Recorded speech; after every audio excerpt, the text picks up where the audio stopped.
So I took one for the team. I paid the $750 so that we all can see if it is worth the purchase. Now, no one told me that this did not come fully mapped for the game, so I'm also going to show you how to fix the mapping and the controls so that it works in a way that's functional for your enjoyment. So stick around and let's get into it. So I typically game on an Alienware X17R1 and I love it. I use ultra settings for pretty much every game, but this is a game changer.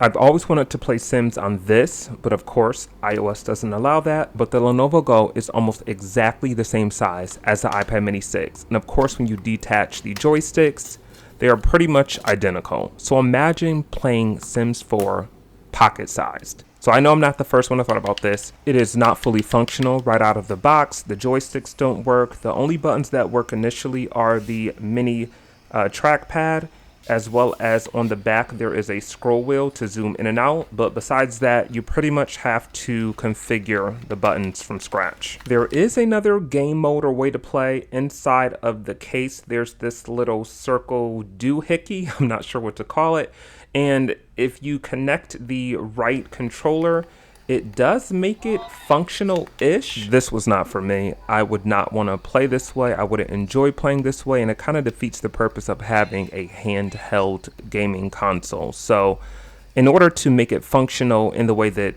I'm sure you would want it as well, we do have to download some software. So let's get into how to actually do that so that you can enjoy The Sims how I'm sure you would want to enjoy The Sims on this type of device. So on the Legion Go, go to Google and you're going to search for joy2key.com download. Now you're going to click on this website, scroll down, bypass all the fake ad downloads and go down to the section here that says download the latest version. I downloaded the first one.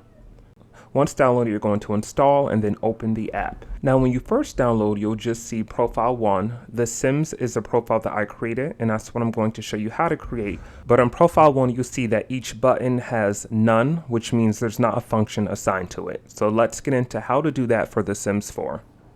The first thing I want you to do is select Create, which is at the bottom left corner here. And now we're going to get another section. I named it The Sims. You can name it whatever you want. And we're going to assign these buttons. Now, if you notice, when I select or press or move a button on the actual device, it highlights which button that is assigned to. So we're going to go button by button and assign what we want to happen when we select that button. Switch into this view for just a moment. So my buttons and functions are already assigned. Yours will say none. To change that, double tap. And if you notice, moving the joysticks won't set a function. I have to tap inside the field, then use the virtual keyboard. On the virtual keyboard, I'll select the arrow that coincides with that direction, even though I'll be using the joysticks. I'm going to do a few more to make sure you got it. So double tap the button to change the function. Remember, mine is already set, so that's why you see the right arrow, but you will tap inside this field. And for right, you're going to select the right arrow key on the virtual keyboard.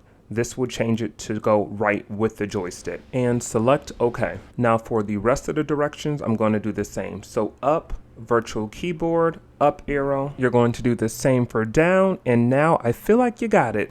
Let's now change the right joystick to work as a mouse. As you can see, mine is already functioned and set. By default, the device already uses the trackpad as a mouse, but this I don't enjoy. So this took me a while to figure out, but it's the same more or less. You just have to go to a different area. So for stick 2, we're going to do the same. We're going to double tap to change the function for left, right, up, down. So double tap.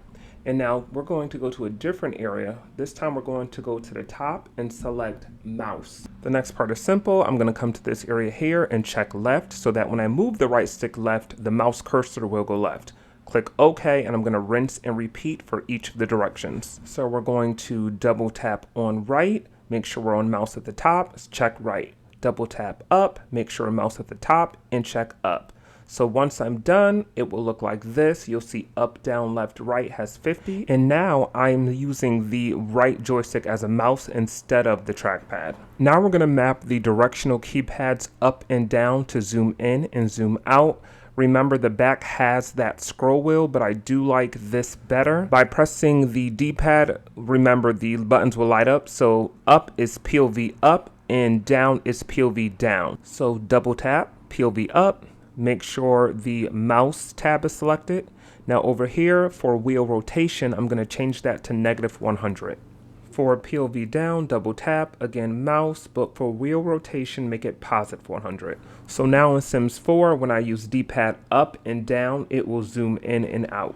Now I prefer RB for left click and RT for right, so I'm going to map that. So as you can see, RB is button 6 already set. Double tap to change the function, make sure you're in the mouse tab at the top, and then we're going to check mouse click left. Button 12 for RT. Mouse at the top, but this time we're going to do right for right click. So these are all of the buttons and functions that worked for me. For me, this is everything I need to play the game. Of course, there's more, but let's try it out. Make sure you have the profile selected. So for me, it's Sims. So now let's take a look at this new configuration of buttons within the game. And of course, there's no clothes on. Please excuse us, y'all. All right, so let's take a look at how the controls are functioning. Let me get them dressed first. And here we go. Things are working as expected. So I'm zooming in and out with up and down on the D-pad. I'm using the right joystick as a mouse. I'm using the left joystick to move about the space. I'm using RB as a left click. I'm using RT to right click and rotate. And all the controls are working as expected. So again, this is all that I would need to play The Sims 4.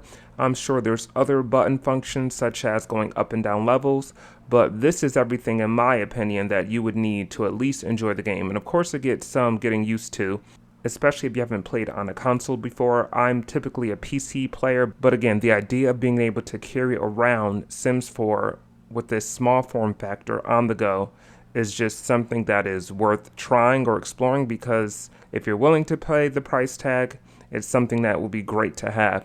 So thanks for watching. I'm Simillennial, and I'll catch you next time.